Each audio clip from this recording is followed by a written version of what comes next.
त्यानंतर बातमी संजय राऊतांच्या वादग्रस्त वक्तव्याची। संजय राऊत यांनी आनंद दिघेंबद्दल वादग्रस्त वक्तव्य केलंय, तर बाळासाहेब ठाकरेंच्या बाजूला आनंद दिघेंचा फोटो लावण्यास राऊतांचा विरोध आहे आणि आनंद दिघे शिवसेना नेते सुद्धा नव्हते, जिल्हा प्रमुख होते असं संजय राऊतांनी वक्तव्य केलंय। तर उपमुख्यमंत्री एकनाथ शिंदे यांच्या बॅनरवर बाळासाहेब ठाकरे यांच्या शेजारी आनंद दिघे यांचा फोटो छापण्यात आला आहे। तर बाळासाहेब ठाकरे यांच्या बरोबरीने आनंद दिघे यांचा फोटो लावण्यावर शिवसेना ठाकरे गटाचे खासदार संजय राऊत यांनी आक्षेप नोंदवला। बाळासाहेब ठाकरेंच्या बाजूला तुम्ही शिवसेनेच्या जिल्हा प्रमुखांचा फोटो लावता, ही कोणती नवीन पद्धत आणली तुम्ही? ही कोणती आहे? आनंद दिघे हे आमचे प्रिय सहकारी, ते शिवसेनेचे नेतेही नव्हते, ते उपनेते नव्हते, ते ठाण्याचे जिल्हा प्रमुख होते। तुम्ही हिंदुहृदय सम्राट बाळासाहेब ठाकरे यांच्या बरोबरीनं का तुम्हाला बाळासाहेब ठाकरेंचा ब्रँड ह्या लोकांना खतम करायचा आहे का? अशा पद्धतीनं बाळासाहेब ठाकरेंचा ब्रँड अशा प्रकारे खतम होणार नाही।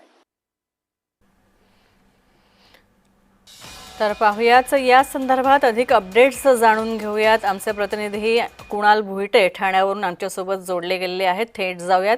कुणाल, खरं तर हे नवीन वादाला तोंड फोडू पाहत आहे, आता नवीन वाद याच्यामुळे निर्माण होण्याची शक्यता आहे।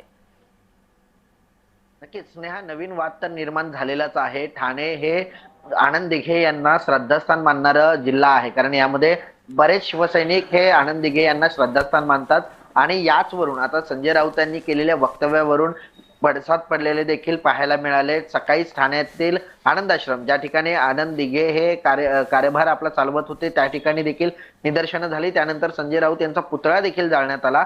यानंतर उपमुख्यमंत्री एकनाथ शिंदे यांनी देखील ताशेरे ओढलेले पाहायला मिळाले। यानंतर जे खासदार नरेश म्हस्के आहेत त्यांनी देखील टीका केलेली पाहायला मिळाली। मात्र आता काही वेळापूर्वीच ठाकरे गटाचे माजी खासदार राजन विचारे यांनी देखील पत्रकार परिषदेच्या माध्यमातून प्रत्युत्तर दिलेलं आहे। त्यामुळे आता हा वाद कुठपर्यंत जातोय हे पाहणं महत्त्वाचं असणार आहे, कारण आगामी महापालिकेच्या निवडणुका पाहता आनंद दिघे यांच्यावरून काही वेगळं राजकारण तापवलं जातंय का किंवा भावनिक केलं जातंय का ठाणेकरांना, हे पाहणं महत्त्वाचं असणार आहे। स्नेहा, नक्कीच कुणाल, तू ज्याप्रमाणे म्हणतोयस की हा सगळा एक भावनिकतेचा मुद्दा बाजूला ठेवूया आणि राजकारणाचा मुद्दा बाजूला म्हटलं, मात्र या सगळ्यातनं जे राजकारण रंगेल त्याचे परिणाम कसे होण्याची किंवा त्याचे पडसाद कसे उमटण्याची शक्यता आहे? स्नेहा, या ठाण्यावरती जो पहिला भगवा म्हणजे पहिली सत्ता शिवसेनेची आणणारे हे आनंद दिघे होते आणि आनंद दिघे यांच्याकडे जिल्हा प्रमुख हे पद होतं।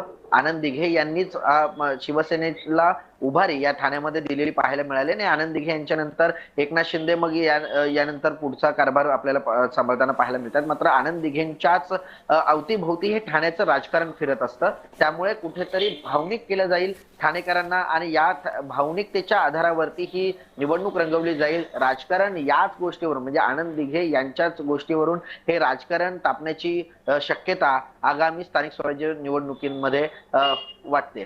स्नेहा, नक्कीच धन्यवाद कुणाल या सगळ्या अपडेट्स बद्दल। त्याच्यामुळे आता या मुद्द्यावरून कुठलं नवीन राजकारण रंगतंय ते पाहावं लागेल।